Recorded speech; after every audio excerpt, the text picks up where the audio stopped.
Welcome, everyone. It is officially the last day of winter, right? Is that right? Yeah. So may it be spring tomorrow. That's right. Celebrate.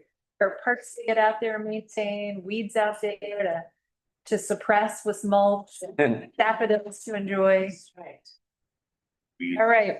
Let's see. We have one public comment today, and it is Philip Schaefer.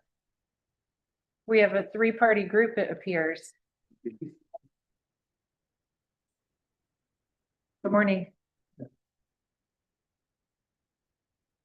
Right, I'm here this morning to invite you all out to Friends Park. We'd love to show you the biggest conservation project in park's recent history.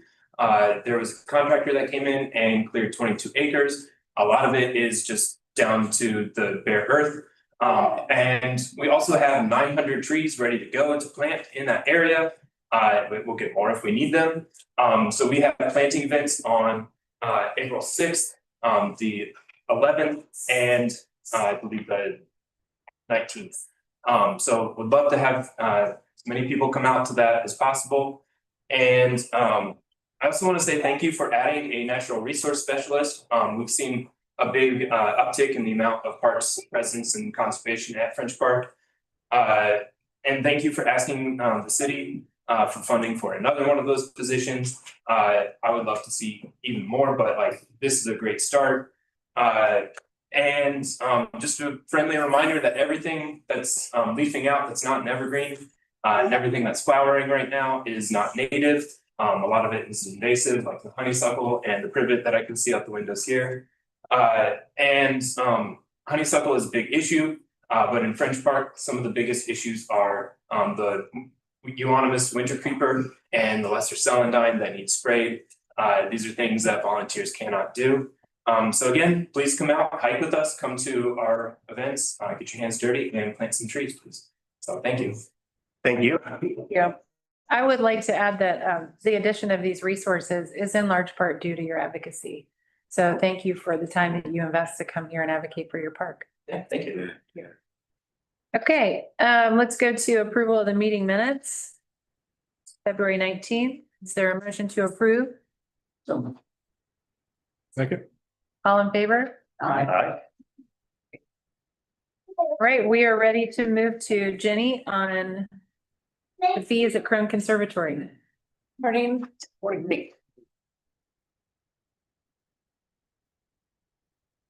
So the Crone Conservatory hosts over 150,000 visitors each year. Focusing on floral displays, educational programs, and social events. Sorry, I'll wait for Kate, my bad. I always forget there's presentation for that. Okay. So they have 4 annual displays: the spring show, butterfly show, fall, and holiday shows. Each is uniquely themed to stay relevant and pique the interest of the guests that return from year to year. It is important, as you know, to stay and not become complacent with all our past successes, but to review our operations, our procedures, and our pricing. So the recommended time frame to review all our procedures and revenues and pricing is to be a 3-year pattern. The last time the fees have increased was in 2019. And those fees really didn't go into effect until 2021 due to COVID, and really seeing a full year of how those fees helped our revenue along. However, we need to make sure that we are really trying to abide by the 3 years, because even with 2021, we are obviously 5 years into that. Based on market research, staff experience, and pricing analysis data, staff is recommending to adjust the fees this year at Crone Conservatory in order to provide competitive pricing, maintain high levels of standards, generate sufficient revenue to cover our expenses, and ensure resources are available to maintain Crone facility now and also into the future. So as you see here, currently our prices are at $10 for adults, $7 for children, and $5 for any school groups that come in. During show change, we do reduce that price for $7 adults, $5 for children, and $5 for the school groups still, just because the showroom is not necessarily accessible at that time. So we have two different, oh, I'm sorry, let me go back into memberships as well. Our memberships are also being proposed to change. Our individual price for a membership is $40 currently. We do not have a duo, but have a recommendation for that. Our family pricing is at $75, which allows 2 adults and children under 18. And patron level is at $100, which is 2 adults, children under 18, and 10% off of the gift shop. Our founder portion is at $1,000, which allows you to have 2 adults, children under 18, 10% of the gift shop, and invitation to membership appreciation events. So we do have 2 different options here for you to review and consider. Option 1 is increasing the fees for adults by $2 to $12, increasing the children only by $1 to $8, and school groups also increasing by $1. That is option 1. Option 2 breaks it up a little bit, where for the holiday show and butterfly show, we would be recommending, or an option to recommend is to increase it to $15 for adults, $10 for children, and then $7 for school groups for holiday and butterfly. For spring and fall would remain at the $10, $7, and $5 pricing. Show change also decreasing due to the showroom not being available. So let's look at some of the revenue so we can talk about what these changes may do for option 1 and option 2. As you see, the current pricing for a full year of shows has brought in $1.5 million for Crone Conservatory. And then in option 1, it would increase our revenue a little bit over $350,000. Option 2, if we did that for the holiday show and butterfly show increases, that would increase our revenue by about $560,000. So as we analyze that with the revenue, and then we go to the market research as well, both of these options are well below any of the pricing that we researched through the local regional area, I would say. So the Franklin Conservatory in Columbus, you see their pricing there where the adult is $25. They do have a senior rate, and then children are at $17. Memberships are also well above what our recommendations are.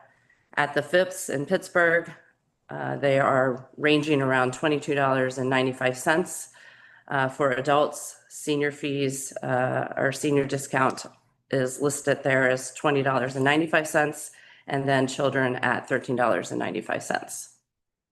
I did include the museum center as well as just a review, just because it is an exhibit that people attend maybe on a yearly basis or maybe a couple times with memberships.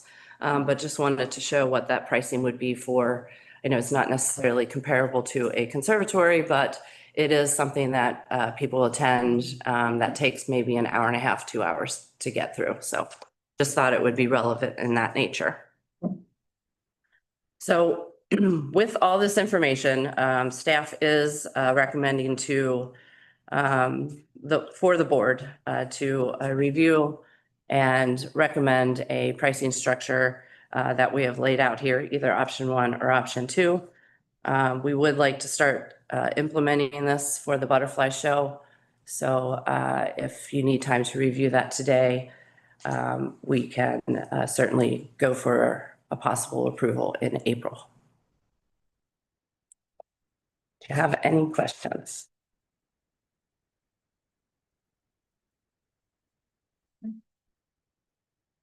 Well, option one's a safe bet. That's not gonna impact your volume at all. Sure.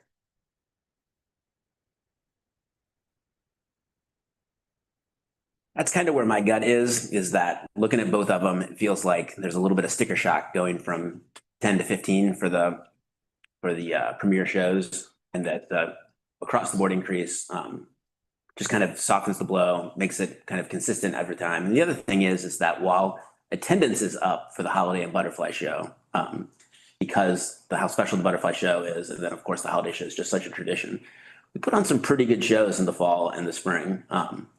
And so those are shows that are still quite a value. And I think a lot of people too don't necessarily, well, there are plenty of people that are like, I got to go for this show. There are a lot of people that just are like, I want to go to the Crone. And so I don't know that price is going to be the barrier to that. So that's at least where my early analysis is. But again, we've set it up kind of like we did with the Explore Nature fees, where we wanted to present a couple options, give everybody a month to kind of think about it, and then come back and make a decision in April.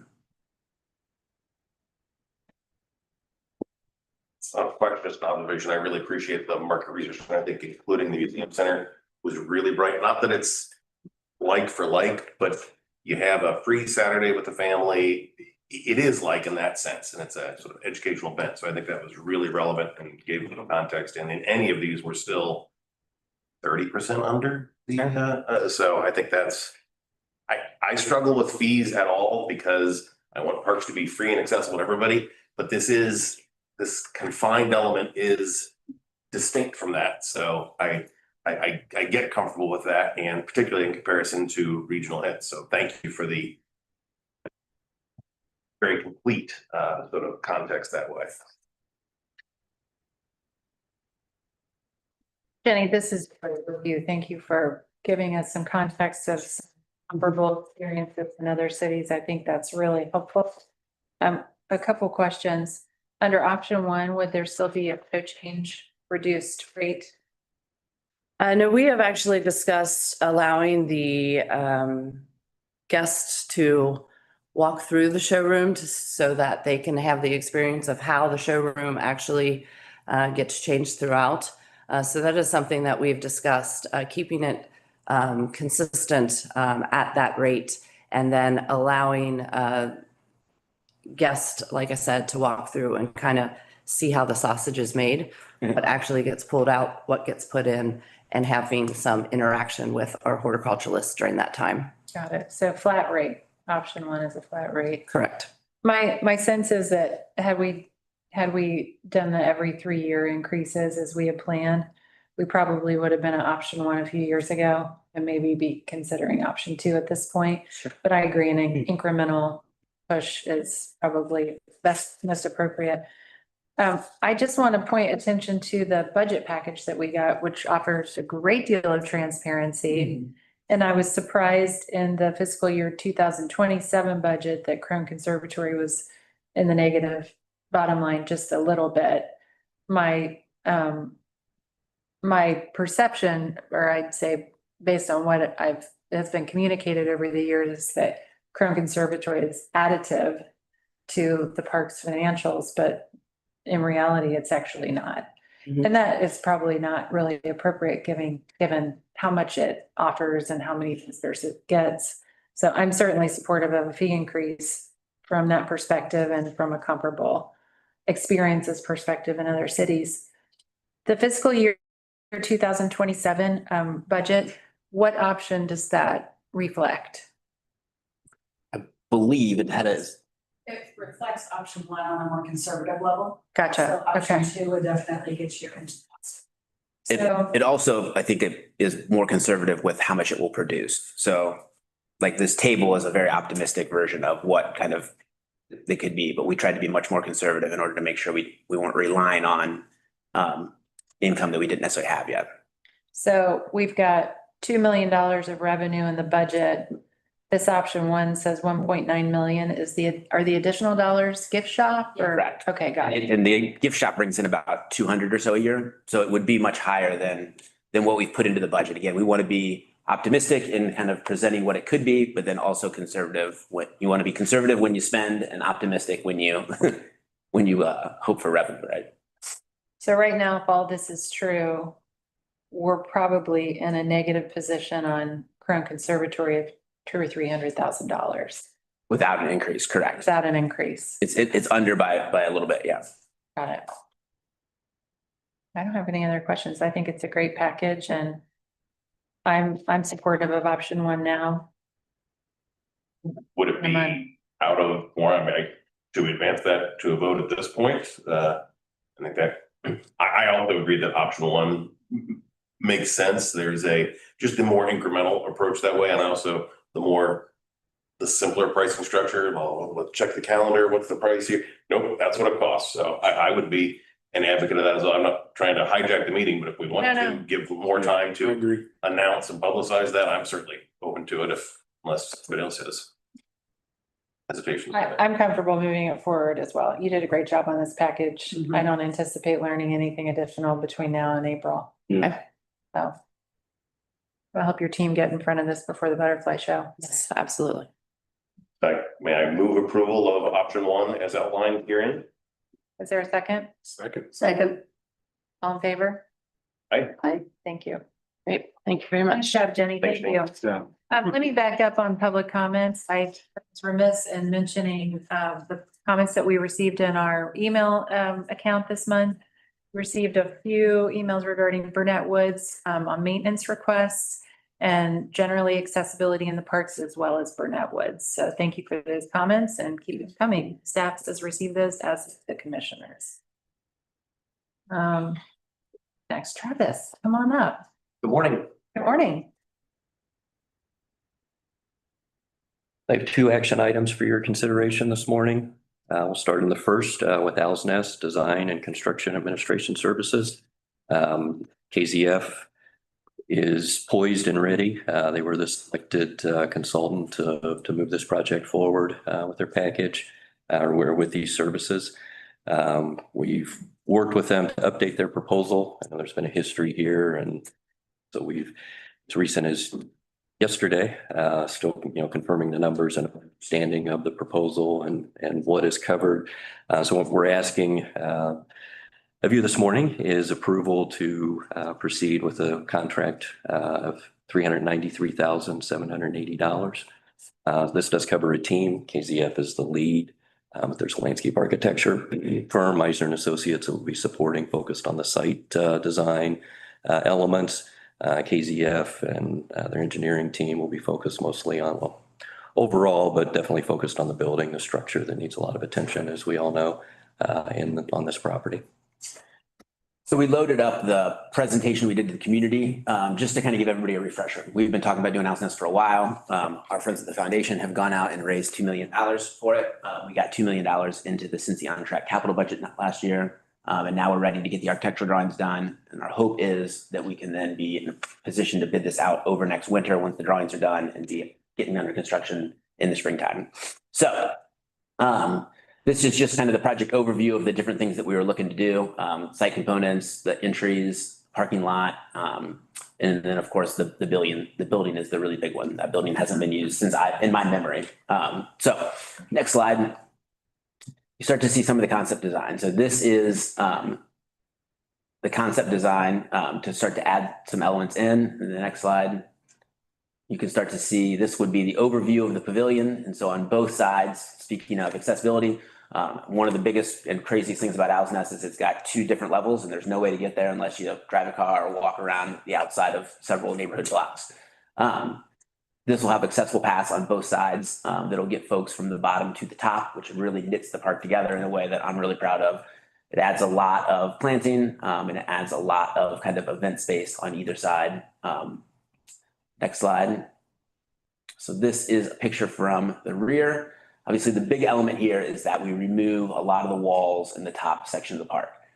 When you come up to the pavilion currently, it's an old pool house where Marion Spencer helped desegregate Cincinnati pools in the fifties and sixties. Amazing story that we're going to make sure we incorporate into this.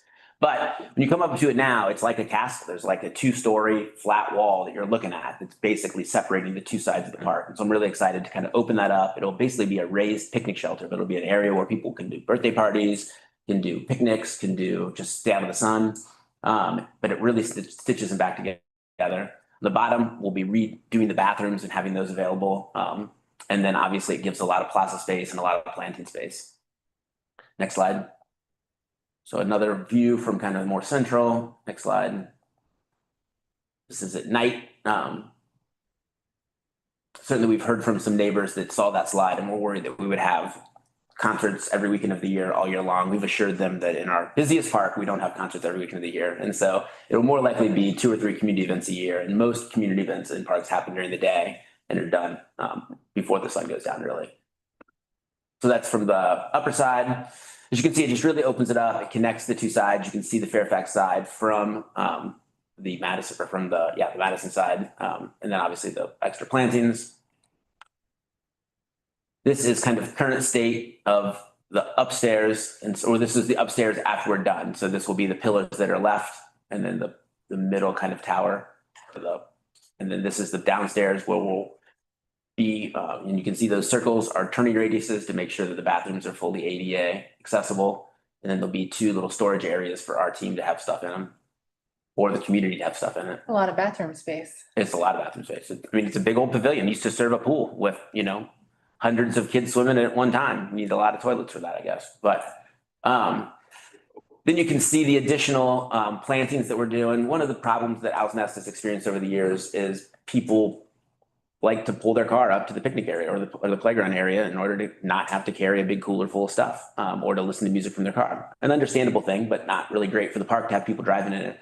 So several years ago, we put in some bollards that have had limited success at stopping that, but certainly aren't as beautiful as they could be. And so this is an effort to put some kind of natural plantings in and really kind of use some landforms and some plantings to recreate what we're trying to get at, which is don't drive through this park.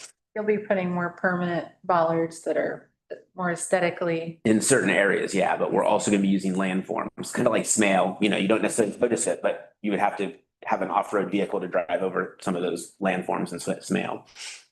So the next slide, that shows kind of, so you can see a couple of bollards by the historic brick pillars, but then obviously we don't need bollards between the trees because we've got all those beautiful flowers. This is the Fairfax side. So the Fairfax side was redone like 15 years ago, and it has all these nice pathways and has a lot of nice trees, but it has no plantings and it has no brick structures either. So it does feel like a different park in some ways. And so this adds the exact same horticultural treatment to this side as it's on the other side. And then in addition, when you go to the next slide, you can see, it's kind of harder to see, it's not hard to see, but like on the middle of the right, is some brickwork and like a seat wall. So we're trying to bring a little bit of that brick element without blowing the budget on creating a bunch of pillars and entryway arches. But we're trying to bring a little bit of that brickwork into it. The Pogue parking lot is also an area where it's been closed and nobody's been allowed to park there in recent memory. One of the things we're going to try to do in this is to install some like gates that will automatically close at 10 p.m. when the park closes, but then still open up if somebody needed to get out. So it would, the arm would raise, but we would be able to have that as parking spaces during the week. Next up. So you can see those yellow gates there that would open again. Oh, go back. That would open, but it would allow the park to be a park, or allow the parking lot to be used and accessible. Important to note, we have not, the basketball courts are not part of this project, but they're one that we want to try to see if there's additional like infrastructure rehabilitation dollars to resurface that basketball court or make sure it's kind of stiffed up as part of the project. And then additionally, while currently there's no plans for the baseball field, we have had some conversations with the Reds Community Fund and the Rosie Reds specifically, and they have talked about potentially adopting this as a park where they could then do some renovations to that baseball field and make it a lot nicer for those that use it. So we've sent them back to community to get community input and community approval of their ideas, and that could be something that could align with when this construction starts again. I think if all things go well about this time next year. So happy to answer any questions, but Faster the better. I believe the money has been raised, a lot of private money has been raised to come up to the. Have you got, you were gonna show, we can see the cost estimates. The cost estimate's about 3.7 million. Obviously, that's a year ago. Right off the top, I was like, okay, we're gonna start as our goal at 4.5 million. And so we got 2 million in the Cincy on track money. The foundation's raised 2 million, and then we've got a grant in that we were very close on last year. We were one of the last ones that didn't get it. We've resubmitted that. We'll find out this spring, but we're very optimistic that we've sharpened our pencil and made a better case, and that we'll be successful again. That would get us to 4.5 million. Today, we're asking to spend about 390,000 of that on design, which leaves us about 4.1.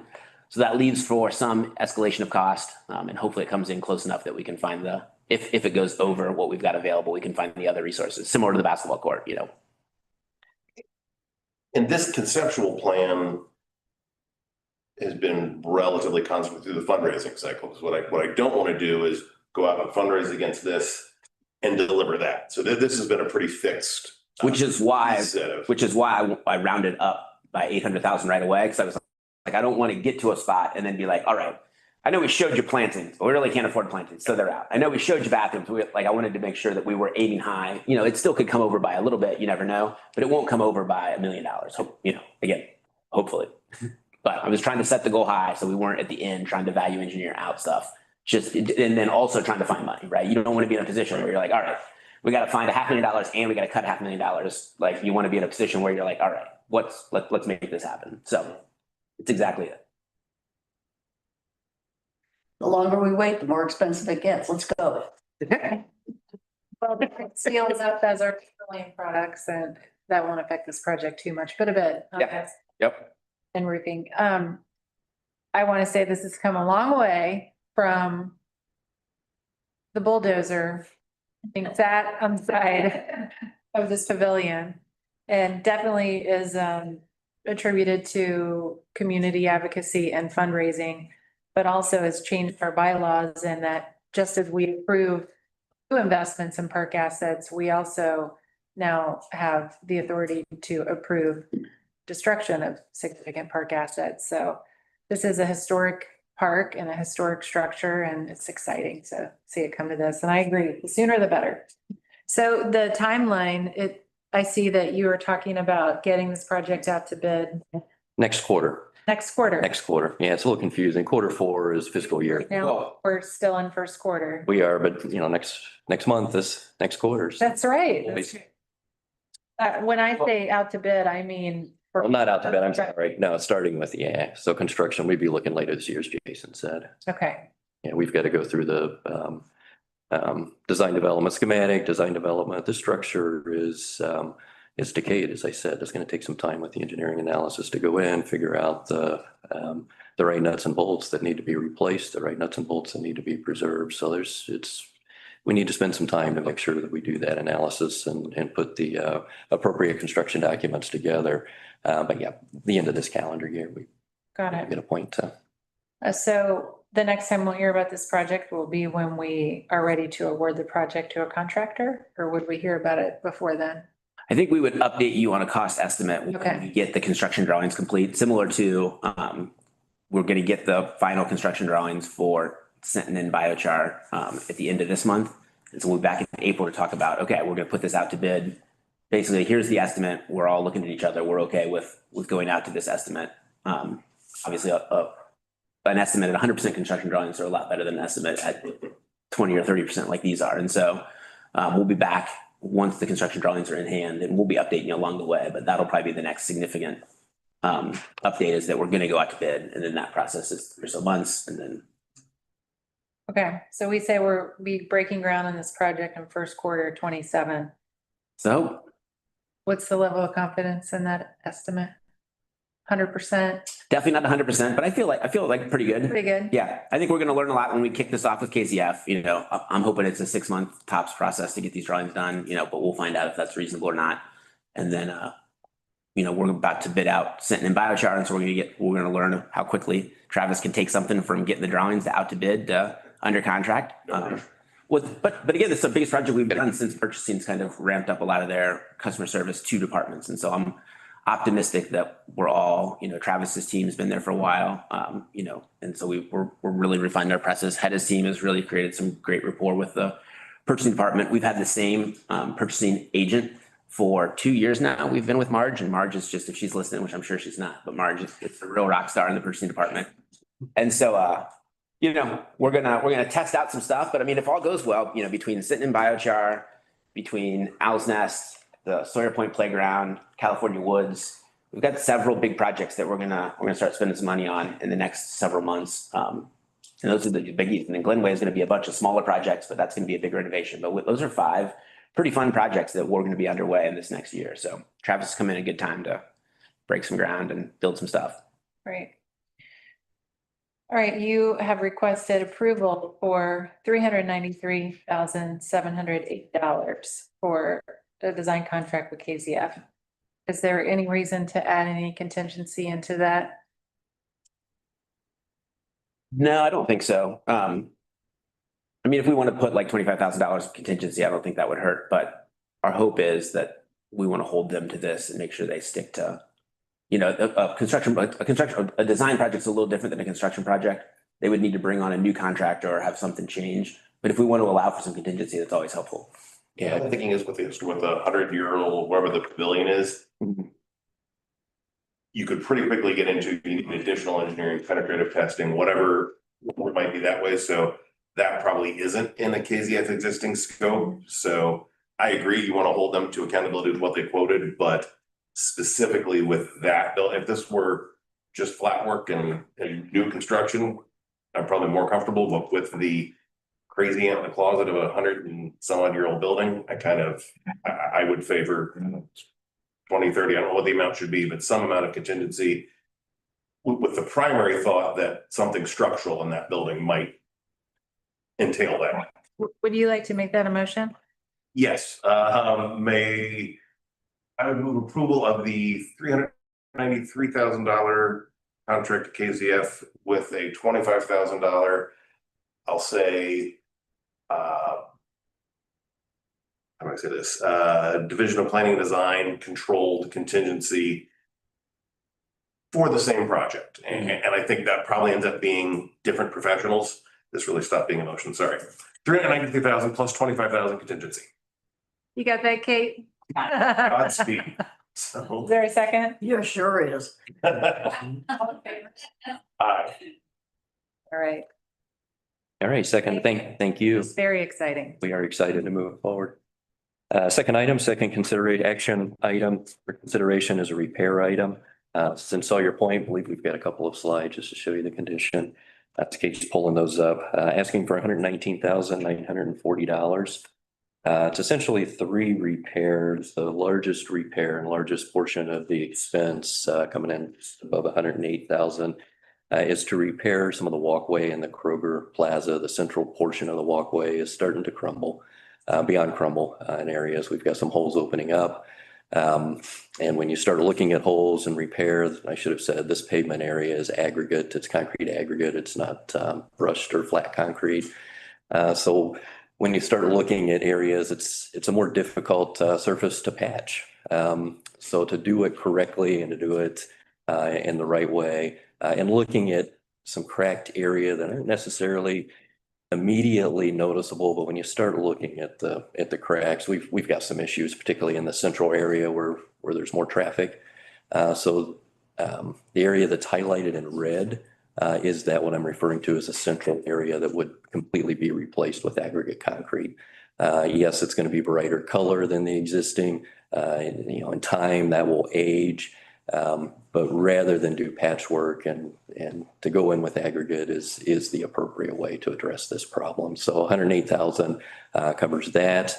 If you go to the next slide, while we have contractors activated and we have a contract there, a couple other repair areas you can see in the upper right, that curb is outside of the gateway along the parking area. We've got some chunks out of that. And again, as we look at that curb, there's other decay that's happening. So we've got 105 linear feet of curbing to replace at just a little over $6,000 of this estimate. And then shifting further east to the boathouse parking lot. We had some issues this winter with the plow bringing up the grate that you see there. As we further investigated, the inlet that's below that is shifted. So we need to do some, it's $5,000 is the estimate to do some repair work to replace the asphalt and realign it with the inlet below, just to avoid further issues. And that's a close-up picture, but that's in a parking spot. So we've got cones on it now, but again, while we're in doing the aggregate, these other items, house cleaning, maintenance items, taking care of at the same time. So that puts us at 119,940. Questions? There a motion to approve? So moved. Second? Second. All in favor? Aye. Thank you. Thank you, Travis. I have a series of updates if you have Great. time.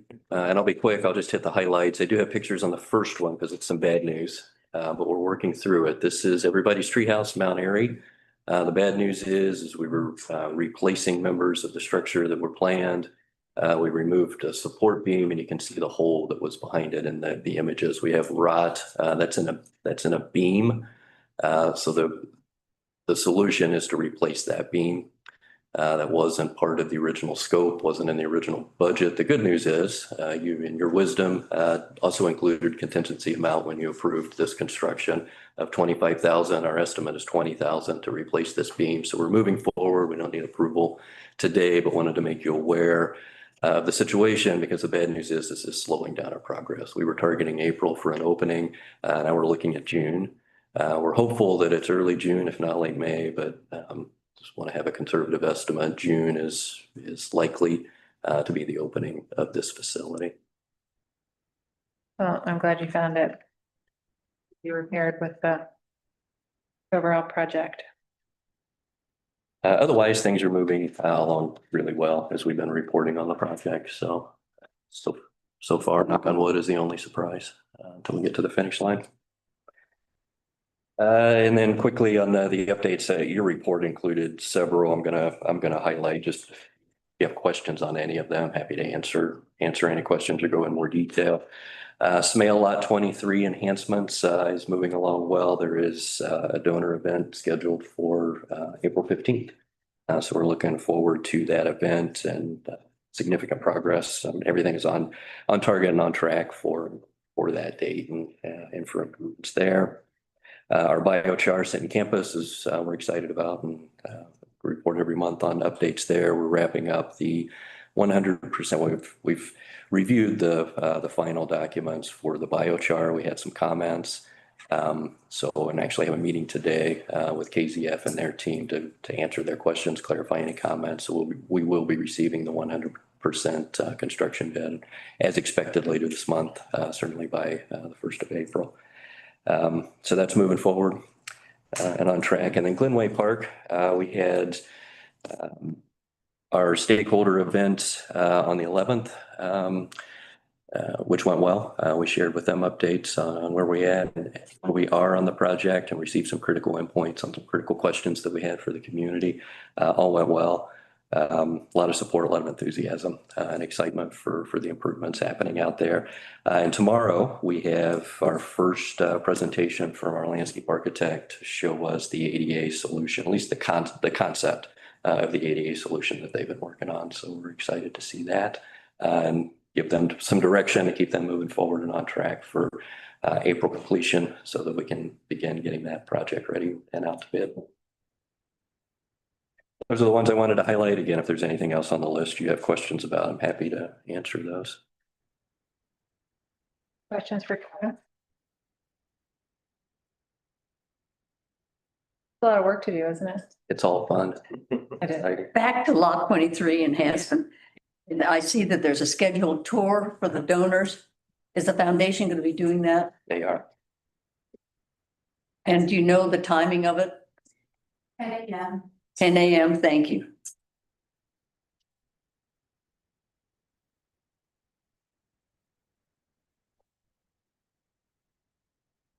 Great. Thank you. Thank you. You. Somebody's cooking up some bacon. What's going on around here? It's the catering.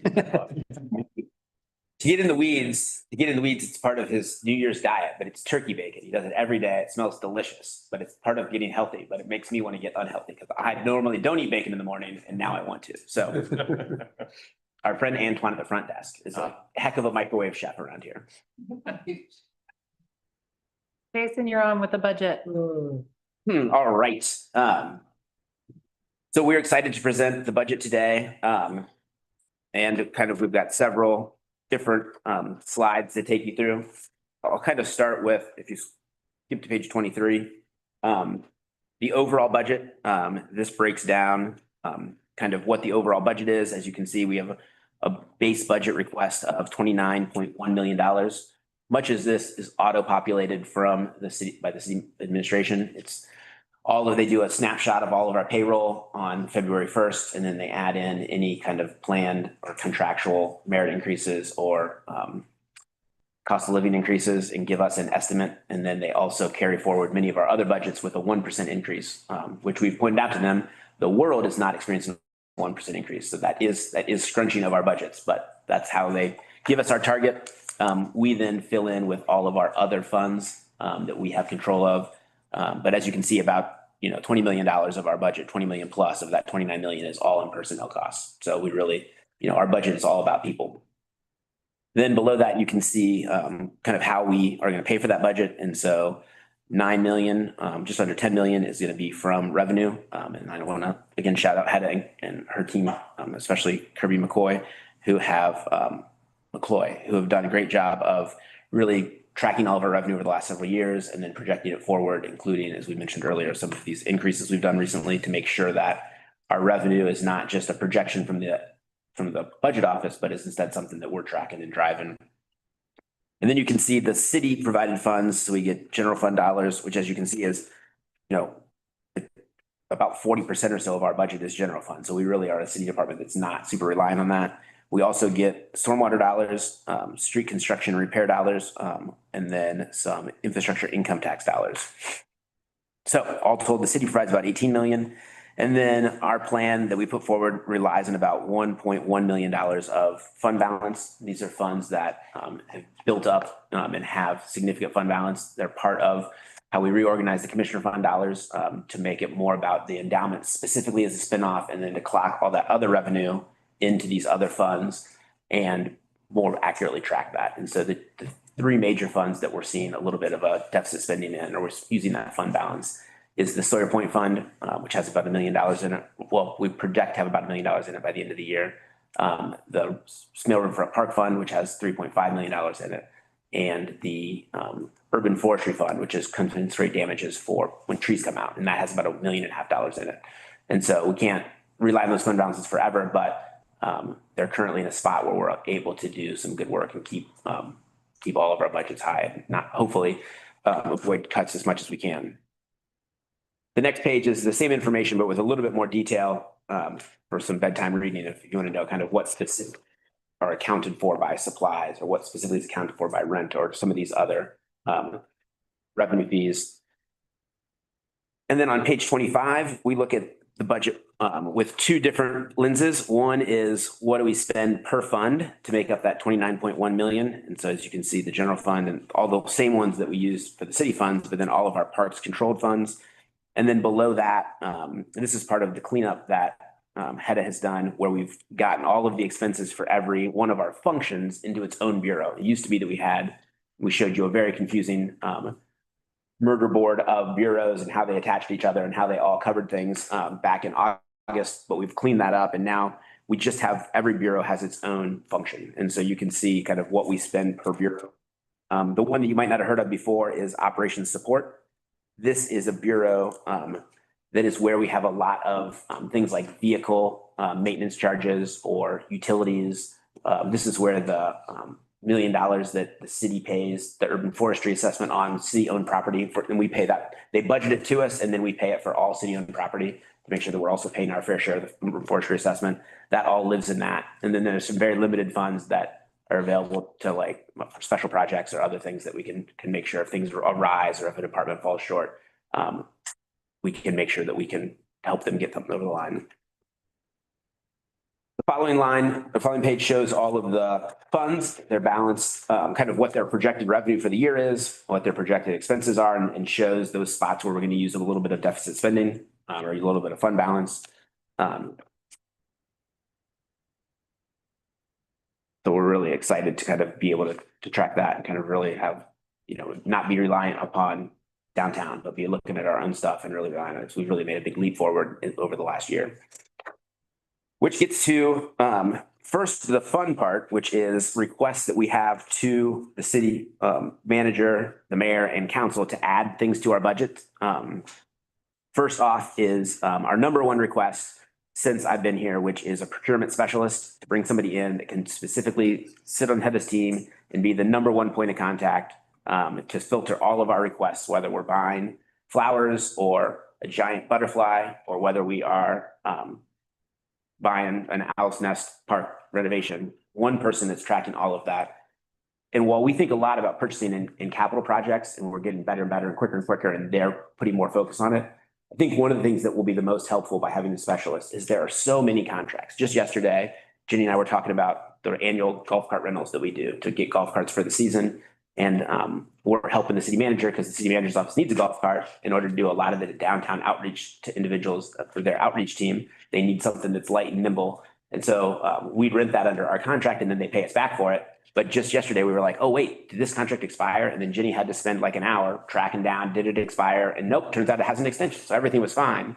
But instead of having just a procurement specialist, it's like, nope, spreadsheet, contract, we would have that one person. So it's really just something that would make everything. We buy so many things. And if we had one knowledge expert, it'd be huge.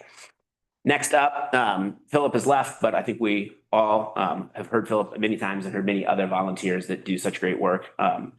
We need another natural resource specialist. This is an area that previous parks directors have created the Department of Natural Resources with Crystal Courtney's leadership and filled that out as best they could. But it's definitely an area where we could use, as Philip said, we could use several more people.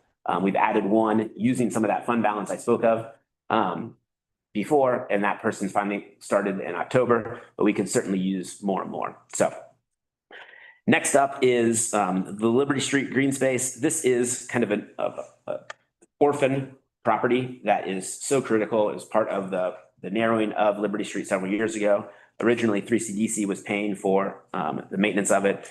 They have said that they don't have the funds for it anymore. And so we're trying to work out our team taking it over and just permanently taking it on. It's like Central Parkway. It should be beautiful. It should look nice. And the city needs to take care of that. But we don't currently have the funding for it. So we're asking for that funding.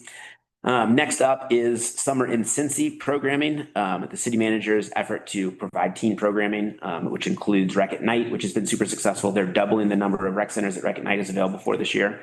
We also are trying to grow our programming at the skating rink and in fact do 2 additional neighborhood events that would be teen focused neighborhood events at neighborhood parks this year. We won a second place award at OPRA for all of this effort with the skating rink. And so this is a budget that would take that to the next level. And then lastly, we've talked a lot about our lack of a work order system. We have identified a work order system called Maximo by IBM. We think it would fit our needs as best as possible. None of them are perfect, but we think it would fit our needs pretty well. And we're poised to get them under contract. And so the city manager is very into data-driven decisions. I've been given several presentations to you all that I've had to present to her or to some group of city administrators. And so we're saying, this is our biggest need. If we want us to make these data decisions, we want to make the database decisions. This is something that will take us to the next level of that. So that's in the last request. So all told, those requests for additional general fund dollars from the city manager are about $260,000. Below that, you'll see 3 requests. These are what are called one-time exemptions out of our park budgets or our existing park funds. And so while we have total control over those, what we've found is that if a budget's in there this year, then it rolls over and it starts out in there next year. This will be one-time budgets because they're one-time resources. So we'll put them in as exceptions, but then they'll roll off next year. And so we've got 3. We've got the first one is $12,000. This is from the city gardens funds that will pay for some maintenance of irrigation lines at Fort Washington Way, maybe one of our most beautiful gardens in the city. The next one is $94,000. This is French Park, right? Yeah, this is the French Park stuff that Philip was just talking about. This is the next piece of that, that will finish off the work in the coming year, probably planting those trees he's talking about. And then the last one is some additional, funding for payroll and benefits from the foundation to help us maintain downtown landscapes and maintain all of the flower pots and all the different things we do downtown. They come through once again, as they always do. They also helped us buy a landscape truck. That's an additional truck for our green space team, which is a huge, huge additional piece for us. It's a real big need. You guys approved accepting that a while ago. You've already accepted this money. It's sitting in fund balance, but this will put it in as a 1 year. And then next year, hopefully, we'll be here saying we want to put some more money into downtown stuff, and this will become reoccurring. And then maybe we won't do it like that. We'll do it a different way. But for now, it's a one-time $30,000 gift. We're spending $10,000 of it this year through the end of the year. And then this 20,000 will be for next year. So those are all of our exceptions. And then we get to the not so fun part, and that is trying to help the city balance the overall budget. Costs are increasing everywhere. Revenue isn't necessarily increasing at the same rate. And so the city's asked us to do a couple of different budget cutting scenarios. Excuse me. For the general fund budget, they've asked us to produce a 5% budget cut, which is $639,000. So we've are relying heavily on some of those fees that we've increased, nature education fee, Crone Conservatory admission fee. Again, we're being conservative on this. The event fees, and then we're going to try to be a little bit more dynamic in our pricing at the Sawyer Point and the public landing lot in order to get additional revenue out of that.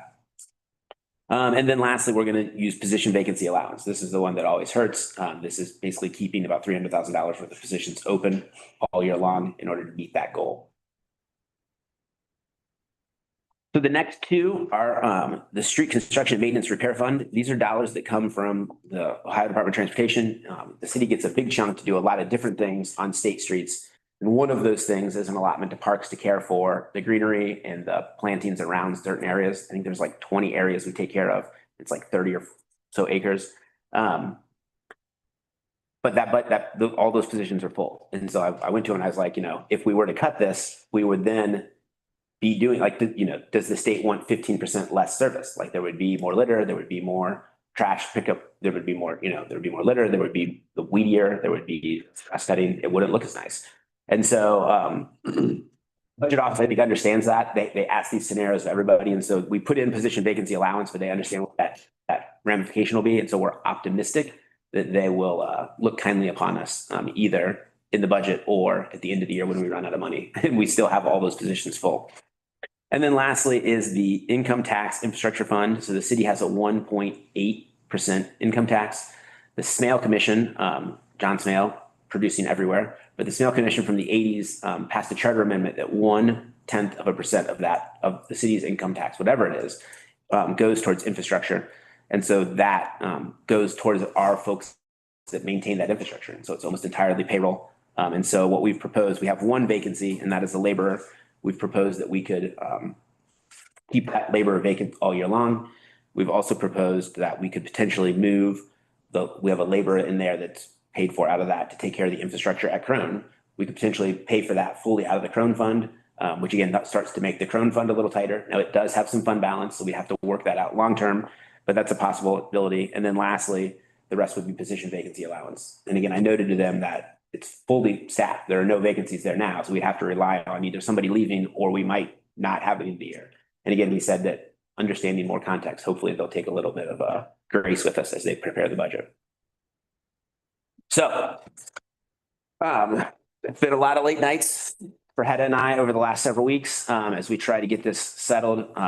As I mentioned, our budget is over 2/3 staff, over $20 million of a $29 million budget is staff. And so these are real decisions that are talking about people's livelihoods and stuff like that. It's just, it's never fun.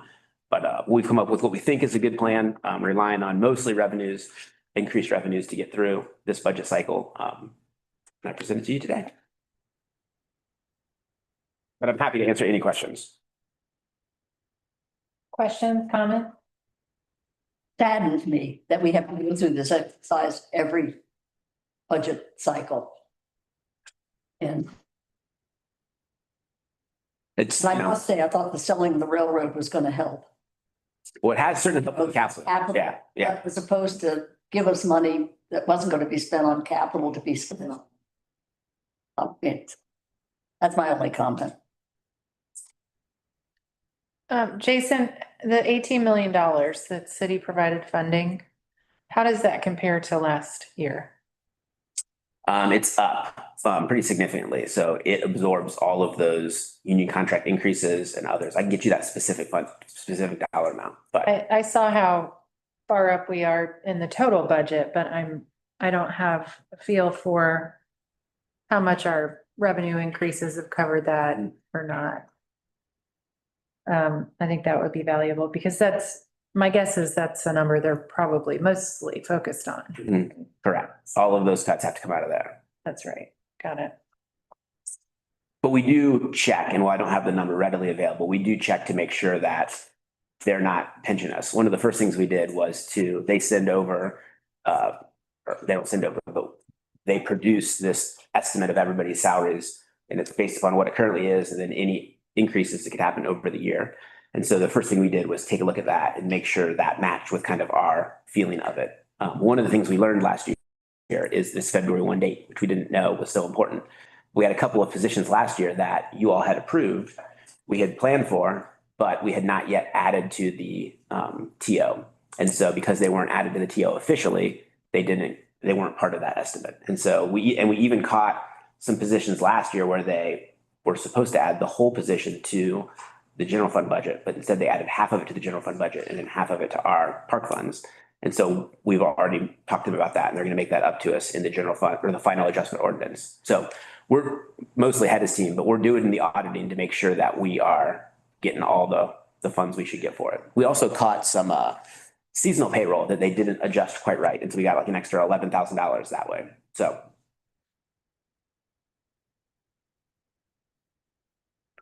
I think this is the clearest presentation of the sources and uses of funds that I've come across. And it's 100%. just because it's simpler to understand does not mean it was simpler to prepare. So I recognize that and appreciate the I feel much better positioned to understand and vote accordingly based on the resources. Page 24 in particular stood out to me because I had written down 3 questions and then I went to page 24 and they were all answered. So that is impressive and appreciated. So thank you. yeah, we talk about it a lot, and I think sometimes it can feel like getting into the minutia, but it's mostly because we're so proud of it and because it's feels like it's fighting a trench war. But what Hedda and her team have done to really over the last, we group her team in like April or May of last year. So in under a year, what we've done to understand ourselves, to provide clarity, to clean things up, just for me to be able to look at these bureaus and see kind of what do I spend in the East, what do I spend in the West, right? And to really know that has been really, it's been some work, but to hear that it's increasing transparency for you and therefore the community is ultimately my goal. And so just huge. So thank you very much. I will echo, this package is awesome. And what Heta, you've been saying since you sort of got a grip on the challenges in front of you, that you and your team were really going to be working to understand the inflows into the parks and those and how those match up. And this gives us so much transparency into where we're generating income and where we're spending dollars, which is going to allow you to figure out, is this an area that we can do better? Because when you're managing a staff of 200 plus people, there's work everywhere and you kind of hope everything's going well and you manage by fire. And this really allows you to manage proactively and figure out where we should be making more investment, where we might be able to make less, where we might be able to bring additional revenues in to shore it up. And I think it's really exciting. I mean, the reality is this generates a dozen or more questions for me, but they're substantive questions that have to do with how the parks operate and not where did this number come from? And why doesn't this make any sense? So those are the level of discussions that we want to get to. So you all can start managing the parks even better. And they're already very well managed. So great job on this. I do have one question about workforce, which is the fire department does a cadet program for rising juniors and seniors. And of course, that's a recruiting pipeline. But could it also be a recruiting pipeline for us and a mechanism to get more seasonal labor in to have rising juniors and seniors working in the parks in the summer? And, you know, I know that we're looking at recreational opportunities for youth, but nothing better than a job to keep a kid busy. Yep. So it's actually kind of a sad story. We generally had a 60-person green team that we partnered with Groundwork, Ohio River Valley to hire. So they would, you know, our hiring processes make it difficult to hire kids. And so years ago, the Parks Department hired a bunch of youth employees, but then we developed this partnership where the money would go directly to them. They could hire them. They could also then fill out the experience a little bit. So it could be like 3 or 4 days in the parks working and then a day of like cultural enrichment or learning some kind of other thing. And that was funded with Community Development Block Grant funding, which is a federal program that was cut severely this year. And so that was something that the city kept, kind of some of the things they do where they hire internally. So recreation still hires a bunch of folks. The fire department hires a bunch of folks, but our program, and we're going to have, I think, 1 team this year, maybe not even 1 team. But we've been working with Groundwork. They've been trying to find additional resources in order to hire youth. It's definitely something that we are trying to determine if this is a long-term. We've been bringing it up to the city manager's office. Obviously, the city manager cares very much for teen and youth employment. I think this one was not as much on their radar because they were still hiring the same kind of like city hired youth, but we had kind of purposely decided to hire youth in a different way. And so we're trying to fight to get those dollars back, or if not, to try to pivot, figure out what we can do. So it's top of mind, and this is we're definitely a setback year, but one that we're going to try to figure out how to long-term make that happen. Because, and it's one of the things I love about Crystal, but she's always talking about the green workforce of the future. She's talking about it all the time. She probably does too many speaking engagements where she's not, where she should be probably working, but I love it that we're out there always trying to recruit more folks, and but always trying to recruit more folks and really thinking about how do we get folks from Cincinnati neighborhoods, thinking about this conservation work that Philip's talking about, thinking about being the ones that we are hiring when we get a $94,000 contract to hire Jimny's Tree Service, that Cincinnati folks that came up through parks, and then they're either coming up through parks to work for us or they're coming up to work for these other jobs, but really trying to get, it's when we bring it up at every month at Adopt a Class. We're always like, who wants to work at parks when they grow up? So it's something we care about, but this is definitely a step back here, unfortunately. Well, and a lot of these jobs require a good deal of brawn, and there's nothing like a 17-year-old to bring it. So, There you go. So, okay, well, a disappointing answer, but glad to hear that there's emphasis on addressing that. absolutely. Any other questions or commentary for Director Barron? I think we are looking for an approval, right? Yes. We have a motion. I'll move approval of the budget as submitted.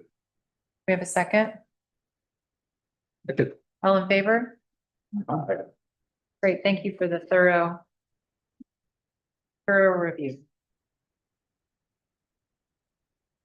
There we go. All right, now we're moving to HETA. Finance and IT. Hey, Morning. big deep sigh of relief. As, I bet that feels good. oh my goodness, yeah. The budget is always a heavy lift, and although we don't get the instructions until February 13th, 14th, somewhere in there, and it gets submitted in March.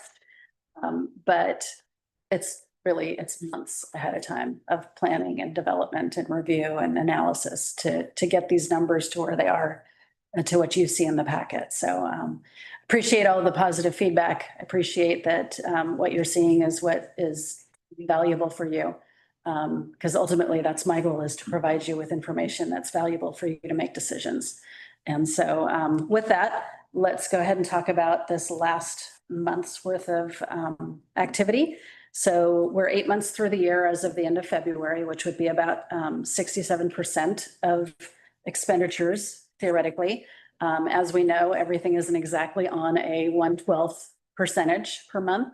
But we're doing really well. Overall expenditures are at about 63%. So we're tracking a little bit behind, which is good because we're going to be ramping up our season when we're going to take off the rest of the expenditures. The main drivers, as you know, are payroll and benefits, and those are sitting at just under 66%. So pretty close to where we expect that they should be. The other two main categories are expert services and materials and supplies. Again, those are tracking a little bit behind, but those will ramp up as we get into the spring and early summer months.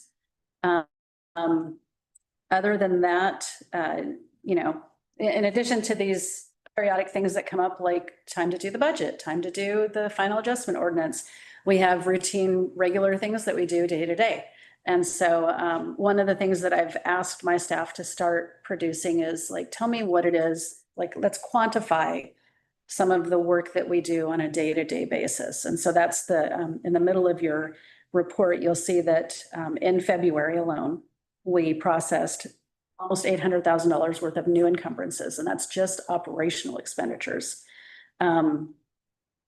We processed close to that in payments, and those are, that's money coming into us. So, I mean, on a month-to-month basis, February looked pretty good. The amount of money that went out is about the same amount of money that came in, which, you know, whether or not that's a valuable metric, you know, revenue fluctuates based upon where we are in the year.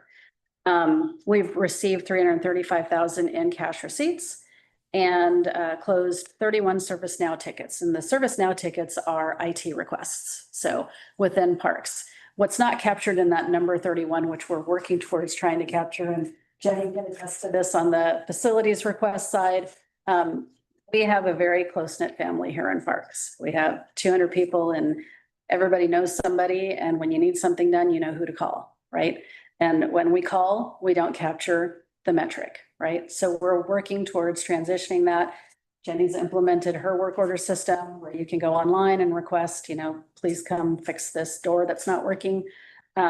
We also have a service, the city actually has ServiceNow for IT requests. And that when someone has an IT issue and they enter a ServiceNow ticket, it gets parsed between what's an ETS, which is the city technology group, and what is ours to handle. And so the ones that come to us are the ones that you'll see reflected in this number. But again, it doesn't capture the, hey, Matt, before you leave, could you come by and take a look at this, right? So we're working on that so that we've got a full idea of the amount of workload that we have. And then as we progress through things, this helps inform Jason and me on, you know, where are our trouble spots and what can we do to kind of fix those issues? Is this an infrastructure issue, or is it a user issue? Is it training that we need to provide? Do we need to invest some money to fix the problem, et cetera? So the ServiceNow tickets are really going to help inform that. Other than that, the IT team has been killing it. They've been doing some really great work to help out our stakeholders that do work for us. So Anderson Pavilion is one of our rentable properties, and it has had some pretty significant technology issues that we've been putting Band-Aids on for several years. And those have come to permanent solutions. So we're happy about that, and has allowed us to focus more on easier fixes for things that we need. So two of the major accomplishments there are the projectors in the conference areas. They're 15 years old. Projectors get old. They start to not project as well. The lighting gets dim. We spent a lot of time and effort replacing bulbs, trying to get the brightness back up. It just came to where we were at the end of the life. And so we are just about to the point of completion of replacing those projectors and starting that life cycle back over. We also have been working on the lighting. There's lighting in that area that can be interactive with a sound. I don't fully understand it, but with a sound module. So you can change the light color, you can have it, you know, do fun things. And those have not been working properly either. So those have been replaced. And we're actually working with Jenny's team to try and get some stock lighting so that when we have it, you know, if there's another issue, we can just replace it right away and not have to go through the whole procurement process to try and get things fixed. Other than that, I'll open it up for questions. Yes, sir. Weather.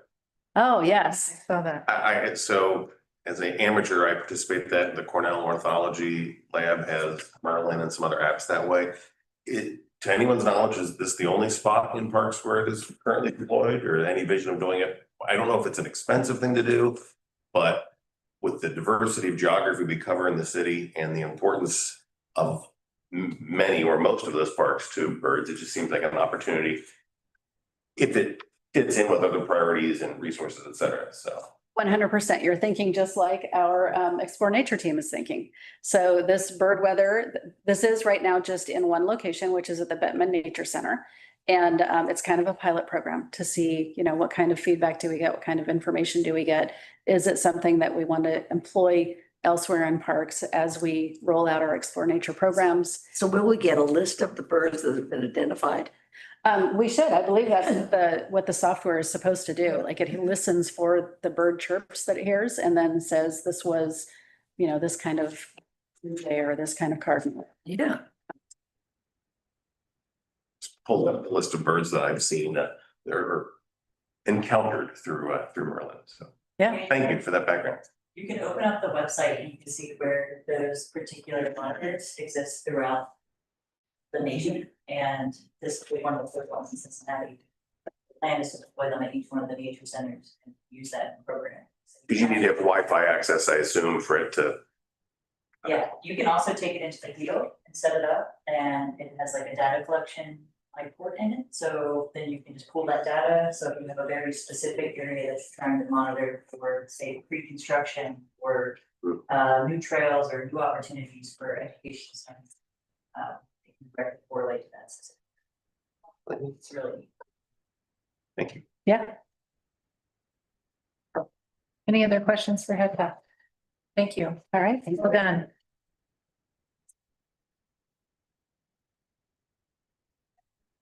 Great. All right. No, Derek. No, Derek, Civil Service Commission likes to be at the same time as us. I'll go relatively quickly. So we've got 172 full-time folks. That's been over the last several months. We've got 3 requisitions in and 5 job postings. The requisitions are for an engineering technician supervisor, an administrative specialist, which is a reclassification after a classification study. And then we are posting for our supervisor of Parks and Recreation, Maintenance and Construction. This will be the person that manages the facilities team. So Andy left us in October and he's been sorely missed. We've held off for a couple of months in order to make sure we hit our position vacancy allowance that we need to hit. And that one's now posted. And then in addition, we've got all of the job postings for the seasonal staff that are up right now. The full-time vacant positions, many of those are on hold. We've done kind of modified hiring freeze this year as we've kind of made the transition from the Commissioner's Fund budget into realigning all of those revenue and positions into and costs into our other funds. In addition, we want to make sure that the allotment we got in the city budget last year and the reimbursements we have to do match what our available resources are. And so this is kind of a period where we get through that. And that's one of the reasons why we looked at what their projection was for us for next year to make sure it had a significant leap in it, because we felt like we were a little under last year. So we've been kind of managing that to make sure that we don't go over in any way. And so we've had, as you can see, we have a couple positions that are held open right now. Those will also be the positions that help us with that position vacancy allowance if we have to go through with it for next year. So then lastly, key initiatives. This is always the busy time for HR as we do the seasonal hiring and they bring on all these folks and then they have to go through kind of the onboarding and getting them through. And it's a big lift every year on this time. But they always work with Rocky's team to have, if you see the billboards out and about, every once in a while I'll be driving, I'm like, there it is. And there's billboards out, there's some marketing campaigns, there's radio advertising. Obviously our social media, third best in the country, is putting that out there everywhere. So we're doing everything we can to get the best and brightest in. And then lastly, the spring all staff, every year or twice a year now, we've been doing all staff meetings. The next one is Thursday, April 23rd. All are welcome. And so that's always just a great time to get together, to celebrate some highlights, to talk about stuff going on, to kind of let folks that work in different sections and never see each other get a chance to interact. And then of course it is always our tug of war contest, which is a hotly contested parks event. It's unlike, you will be surprised, The West, I would be remiss if I didn't say the West is undefeated so far. The West District is the tug of war champions. That hurts many people deeply, and I think it'll be a robust challenge this year as folks come for the crown. Great.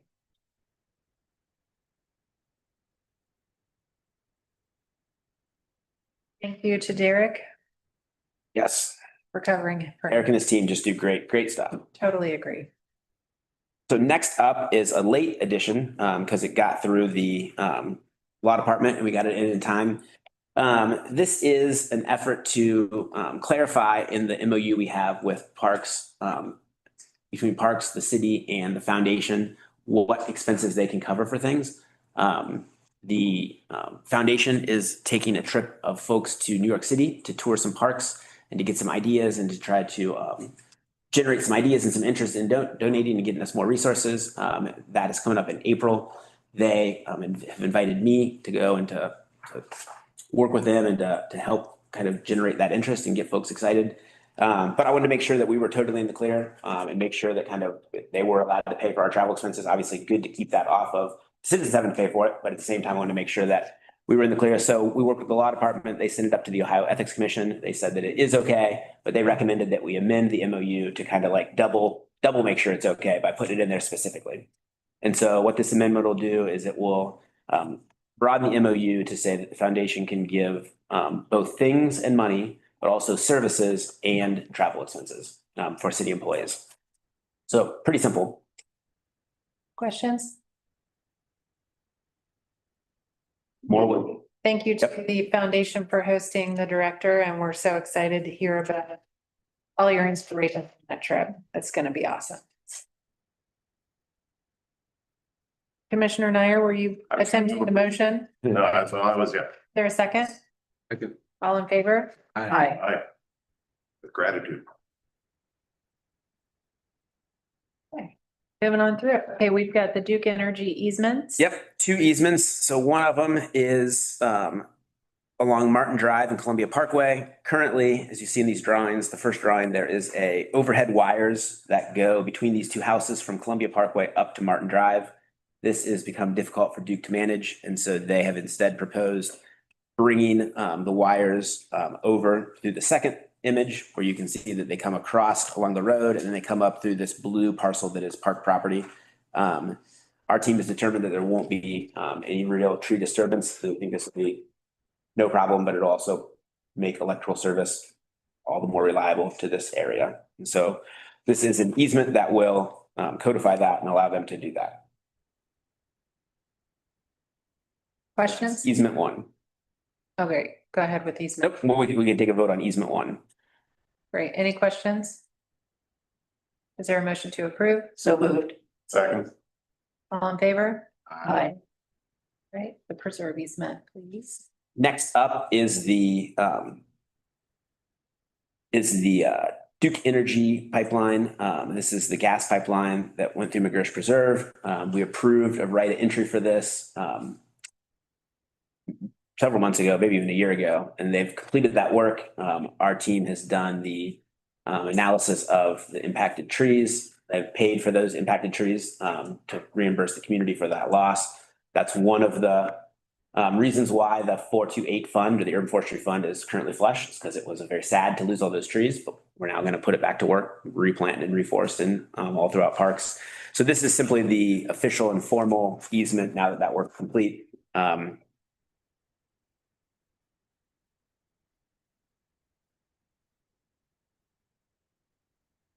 Any questions? Motion to approve? All Second. in favor? Aye. All right, now to grant applications and acceptance. So our friend Kara, our awesome grant writer, has joined us.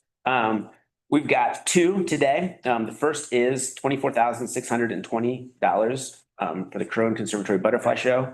This is for the engineering and fabrication of the giant butterfly that will hang outside of Crone Conservatory now and hopefully for quite some time. It was a very generous donation that we received last year by somebody that wanted to honor his wife by but she loved the butterfly show, and so he wanted to honor her.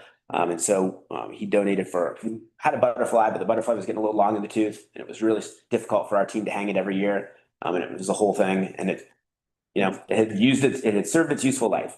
And so we've got a new butterfly that is brand new, fabricated out of metal, and it just looks awesome. It will also allow us to do some different things where the butterfly can change to the theme of the show with some vinyl decals or other things, which is really exciting.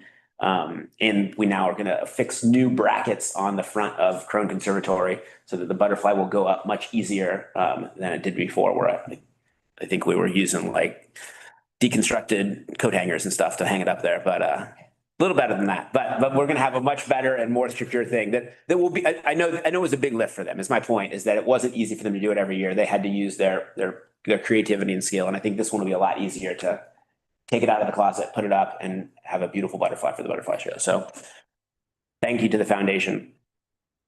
The second grant is the Ohio's H2O program, which is a program by Governor DeWine that's supposed to is put in place to restore, protect, and improve Ohio's rivers and streams. Cool opportunity. We've talked several times. In fact, I mentioned earlier that we're proceeding with the design drawings for the construction documents for California Woods to shore that up and to kind of stop some of the erosion and to make that a much healthier stream. The big change that we did a change order for at the last meeting was we identified that the spillway was the problem, that kind of like board road that we kind of went over. That shoots that water off. It gets fast velocity and it starts to do a lot of damage. Plus, none of the stream can go back up. So the fish and wildlife and other critters can't kind of use the stream the other way. So that's when we decided to do that span bridge. That's going to have an increased cost.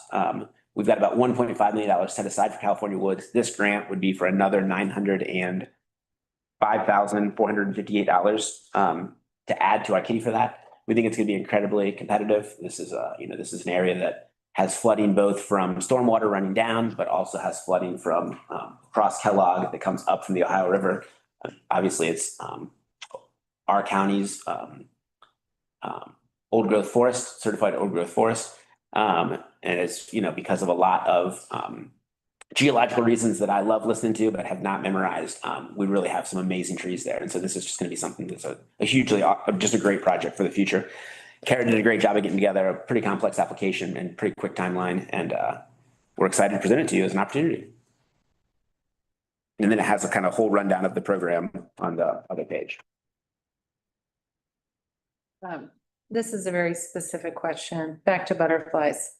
I know that we have installations of like butterfly and pollinator gardens, but do we have milkweed in these gardens? I believe in some of them. In some of I think them? there's some at Smale that I know for sure. And they created kind of the Monarch Way Station down there at Smale. But I'm sure there are others that Yeah, it feels like a good opportunity around Eden Park, in connection with the butterfly theme. So. Approval for milkweed. This is very exciting. Let's be hopeful about this ODNR grant. And of course, thanks to the foundation for the contribution to support the butterfly show. Questions, comments? Is there a motion to approve? So moved. Separately or are these grouped together? I think we can approve these together. Do you have a preference? We've been doing grant applications together. I don't really have a preference. We've kind of followed your lead. They're on one memo page together, so. Move approval of both both applications. Okay, you are a second.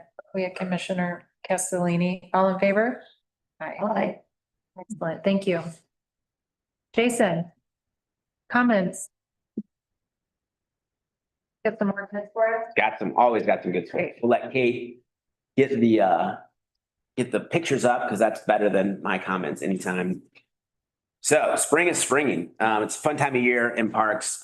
Things are happening. The red buds are out, spring flowers, tulips, all sorts of spring plants are beginning to bloom, including the cherry trees at Alt, which just bloomed last week. Hopefully this cold weather snap does not shorten their bloom too much. Pickleball courts are back open at Sawyer Point. The green space team is getting getting our signature spots like Fountain Square ready. They were just out there in the freezing cold the other day, clearing it out and then planting it. So just great work from them. Parks folks do not like the mail. They do not worry about the weather. So it's just a good time to be out and about in the parks. Burntwood shelter cleanup. So this had gotten an unfortunate amount of folks hanging out long-term over the winter. And we have worked with the city to try to connect those individuals with services and make sure that they were cared for, but then also come in and make sure we clean this up and got the shelter looking nice. As you can see, there's some graffiti and some other stuff that were there. And so we gave it a nice cleanup to get the year started off right. Say again which shelter this was? This is the shelter in the valley. Okay. So it's down from Brookline in the valley behind Trailside Nature Center. So great work by the team. Never fun to clean up after a long-term situation like that where some folks have been hanging out, but they did a great job and got it back in good shape. French Park invasives cleaning, got some photos to kind of put words to what Philip was talking about. But as you can see, this is this 22-acre section of forest along Trail D. Excuse me. The top shows exactly how thick the honeysuckle is. Now that's a winter photo, so all that shows is the thicket that is the honeysuckle. That doesn't show when it's leafed out and you just really can't see, see past it. It's a wall. The bottom picture shows that it's cleared, right? Just an unbelievable thing. And then like Philip said, 900 native trees and shrubs will be planted with the help of French Park volunteers on, I did write this down, April 6th, 11th, and 19th. So really cool stuff. And it shows how, we've now done the hard work of getting it cleared, I should say we've done the early work of getting it cleared, but now the next up is planting, but then after that is the maintenance of it, because this stuff will come back. It's in the seed bed. It will attempt to come back, and we gotta be diligent in kind of making sure that we continue to manage this area and keep long-term health of this area alive. So the other thing to note though is that we did 25 acres, 22 acres sounds like a ton,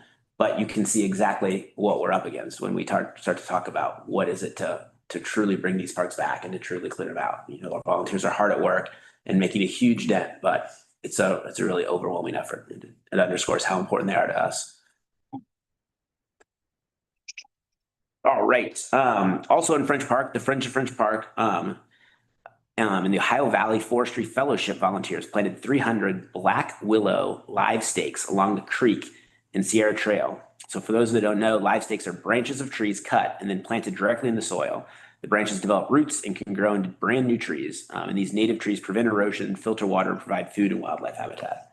So they're little trees, but they're just a great way to really shore up some stream banks and quickly plant a lot of trees. And they won't all take, but that's why you plant a ton of them, and hopefully a lot of them take.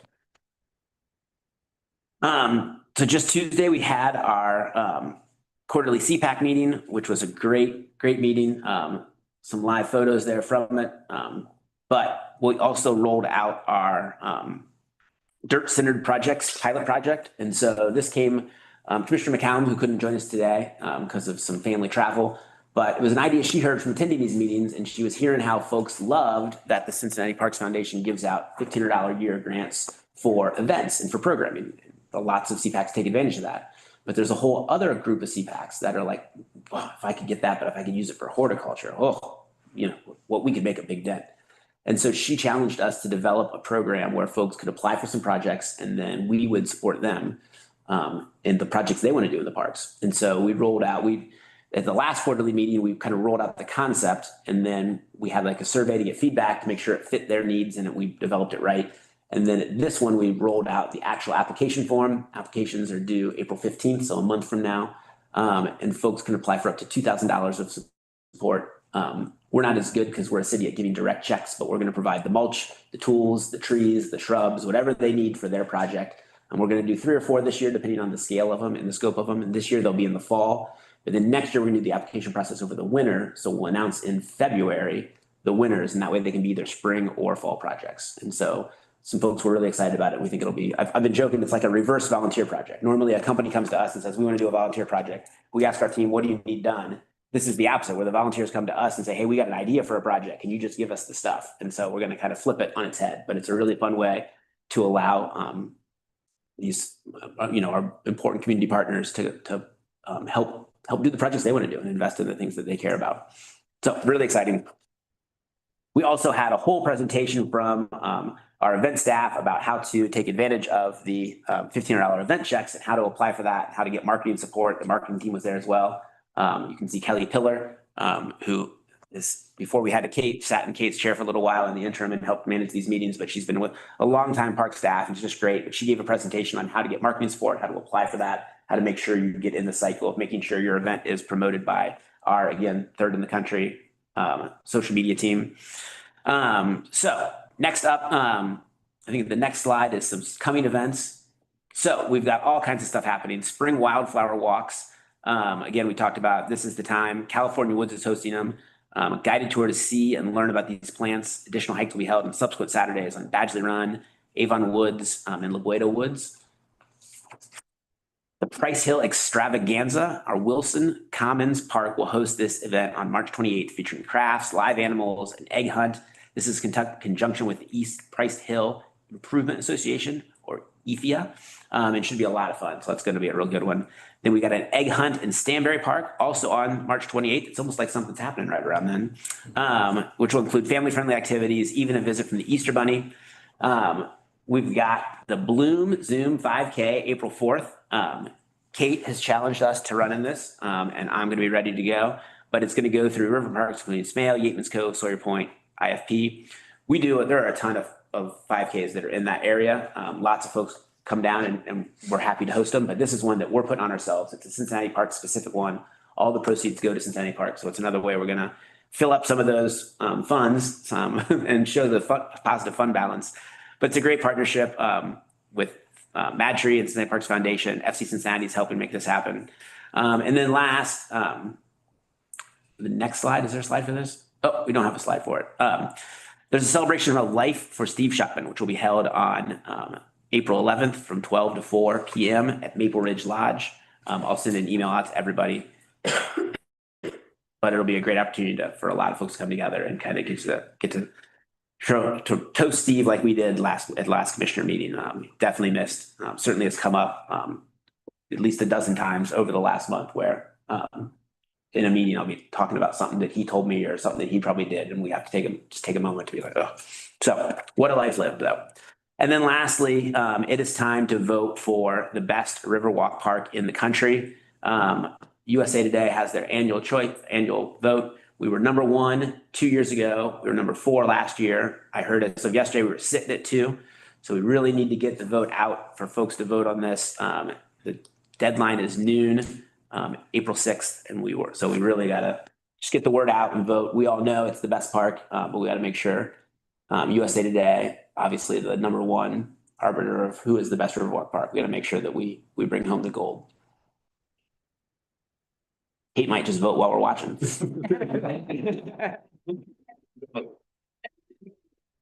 So lots going on. Right around March is when I'm going on in park. It's really exciting. Great. Thank you. Commissioners? Thanks, questions, commentary? Great work, everyone. From the other board meeting.